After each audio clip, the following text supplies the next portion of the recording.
রাহি, দুধটা খেয়ে নাও। আরে তুমি কেন কষ্ট করতে গেলে? নাহিদা তো আছেই।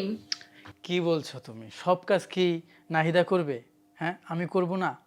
তোমার প্রতি আমার একটা দায়িত্ব রয়েছে না? আর শোনো, আমার বাচ্চাকে কিন্তু সুস্থভাবে পৃথিবীতে আসতে হবে, ঠিক আছে? আর পাশাপাশি তোমাকেও সুস্থ থাকতে হবে, বুঝতে পারছো? এই জন্য ঠিকমতো খাবার দাবার খেতে হবে। এখন কথা না বলে তুমি দুধটা খেয়ে নাও, কোনো অজুহাত না, ঠিক আছে?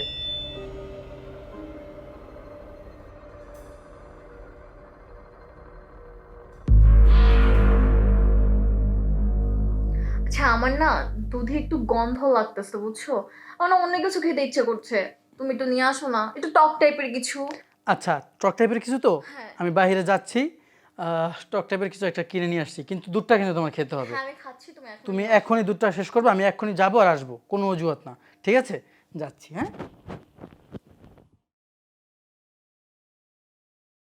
নাহিদা, এই নাহিদা, তুই আলমারির ভিতর কি করছিস? বের হ।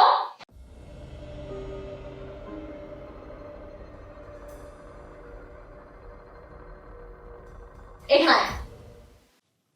কি হইছে তোর? কি বুঝাইতেছিলি আমাকে তখন আলমারির ভিতরে লুকায় লুকায়?